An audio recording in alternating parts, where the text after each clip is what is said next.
Assalamualaikum warahmatullahi wabarakatuh. Waalaikumsalam. Warahmatullahi wabarakatuh. Ya, untuk mengawali kegiatan pembelajaran pada pagi hari ini, langkah baiknya kita berdoa terlebih dahulu.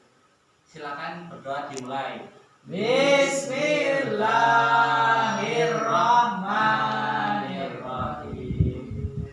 Alhamdulillahi rabbil alamin. Ar-Rahmanir-Rahim. Maliki yaumiddin. Iyyaka na'budu wa iyyaka nasta'in. Ihdinas siratal mustaqim. Siratal ladzina an'amta 'alaihim ghairil maghdubi 'alaihim waladdallin. Pada pagi ini kita akan belajar tentang pemaaf. Pemaaf ya, tujuan pembelajaran materi ini adalah untuk agar kita selalu menjadi seseorang yang mengikuti akhlak Rasulullah, yaitu sifat pemaafnya. Lanjut. Nah, sebelum lanjut ke materi, kita akan melihat video terlebih dahulu.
Gimana menurut kalian tentang video tersebut? Apakah video tersebut bisa kalian praktekkan dalam kehidupan sehari-hari? Nah, itu adalah salah satu contoh pemaaf, walaupun tidak mengucapkan kata maaf atau meminta maaf, itu termasuk dalam kegiatan atau sikap meminta maaf atau memaafkan. Oke, lanjut. Apa sih itu pemaaf? Apa menurut kalian itu apa? Silakan Mas Alas. Kalau menurut saya pemaaf itu menghilangkan kesalahan orang lain terhadap kita. Mas Susilo menambahkan. Saya pemaaf itu menghiraukan perilaku yang tidak buruk terhadap kita. Oke. Kita lihat dari definisi terlebih dahulu ya. Pemaaf atau sikap pemaaf dalam bahasa Arab disebut al-afwu. Dalam bahasa Arab, maaf artinya menghapus atau menghilangkan. Maksudnya dengan memaafkan, seseorang berusaha menghapus, menghilangkan, serta memberi ampun atas kesalahan orang lain. Nah, sedangkan dalam KBBI, kata maaf sendiri artinya adalah pembebasan seorang dari tuntutan denda dan sebagainya karena suatu kesalahan, ungkapan permintaan ampun atau penyesalan.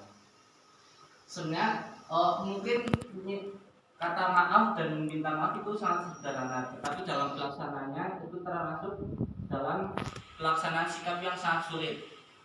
Nah, dalilnya, silakan Mas Charles dibacakan dalilnya. Bismillahirrahmanirrahim. Alladzina yunfiquna fis-sarra'i wad-dharra'i wal kadhimina al-ghaidha wal 'afina 'anil nas wallahu yuhibbul muhsinin. Artinya Mas Susilo, Yaitu orang-orang yang menafkahkan hartanya baik di waktu lapang maupun sempit, dan orang-orang yang menahan amarahnya dan memaafkan kesalahan orang.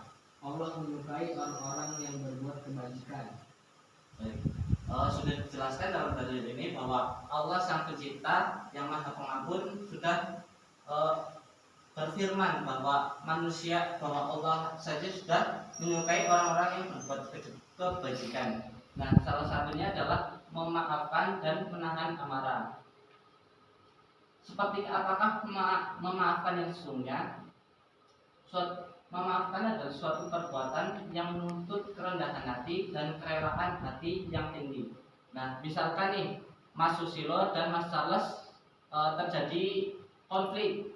Nah, ketika dihadapkan dalam konflik tersebut, Mas Charles dan Mas Susilo itu saling memaafkan, tapi kenyataannya pada saat Mas Charles di belakang itu malahan membicarakan kesalahan dari Mas Susilo. Nah, seperti itulah bisa disebut maafkan, karena memaafkan adalah suatu perbuatan yang menuntut kerendahan hati dan kerelaan hati yang tinggi. Jadi masih ada sisa kebencian di dalam diri Mas Charles. Itu bisa ya.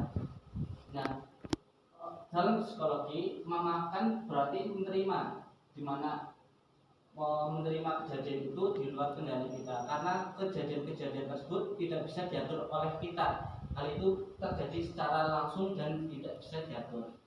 Juga menerima setiap orang memiliki kekurangan, begitu juga dengan kita. Melihat kadang-kadang kita melihat orang lain yang membuat kesalahan tanpa sadar kita juga memiliki kesalahan. Nah, maka dari itu kita seharusnya memaafkan orang yang telah berbuat kesalahan. Selanjutnya, menerima rasa sakit dengan ikhlas dan berlapang dada. Sesungguhnya memaafkan itu akan menenangkan hati kita.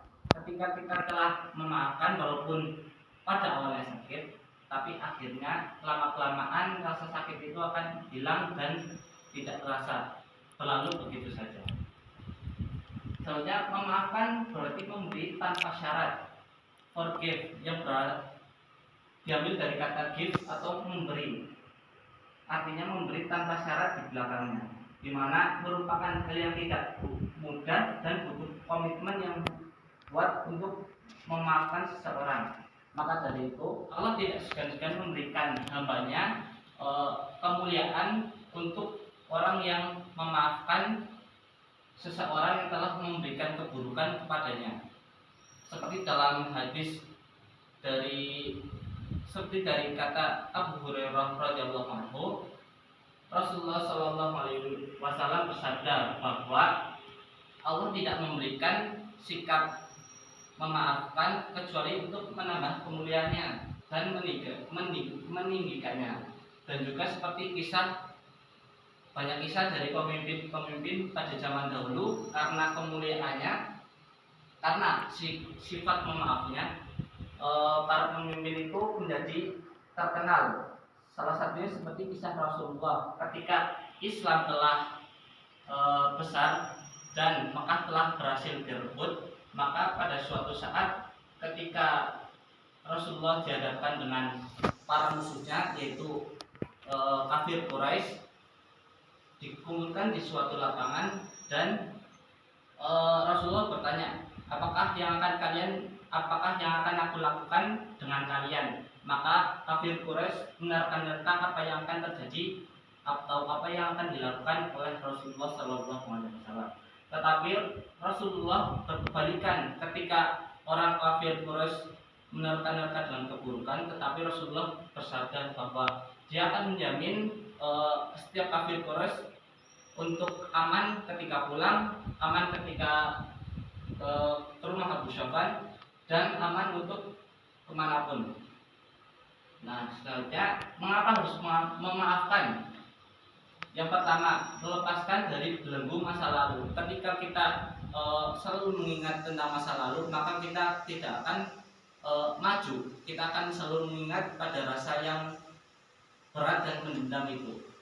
Selanjutnya, yang kedua, karena kita juga melakukan kesalahan. Seperti yang dikatakan tadi, bahwa kita juga memiliki kesalahan, tidak hanya orang lain, tapi kita harus introspeksi diri bahwa kita juga memiliki kesalahan. Selanjutnya, karena kita memiliki satu hati. Karena kita hanya memiliki satu hati, hati kita diberi dua pilihan, yaitu membenci atau memaafkan. Hati kita hanya satu, dan maka dari itu kita hanya bisa memilih membenci atau memaafkan. Apakah kita akan memilih yang buruk atau memilih yang mulia? Pasti kita akan memilih yang mulia. Sebenarnya karena Tuhan Maha Pengampun dan Dia menyuruh hambanya untuk saling memaafkan. Seperti dalil tersebut telah menjelaskan bahwa Allah menyukai orang-orang yang pemaaf. Maka dari itu kita sebagai hambanya lebih rendah darinya dan sebagai hambanya kita harus menyukai apa yang telah difirmankan oleh Allah tersebut. Manfaat memaafkan. Di sini ada yang mau bertanya? Belum, Pak. Oke, jelas ya. Oke. Sebenarnya manfaat memaafkan. Satu, dicintai Allah karena seperti dalil tadi dijelaskan bahwa Allah menyukai orang-orang yang pemaaf. Dua, mendapat pengampunan, batin terasa tenang dan ditinggikan derajatnya oleh Allah. Batin terasa tenang bahwa siapa dari suatu perkataan, bahwa siapa yang menolong hambanya di bumi, maka ia akan dimuliakan di surga nanti. Selanjutnya 4, ditinggikan derajatnya oleh Allah Subhanahu wa taala. 4, yang 5, mengharap ridha Allah. Ketika orang yang mungkin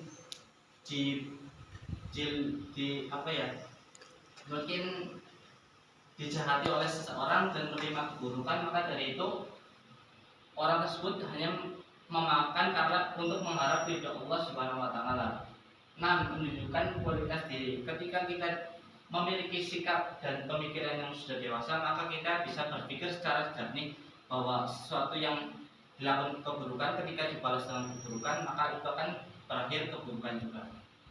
7, menambah kemuliaan di hadapan Allah Subhanahu wa taala.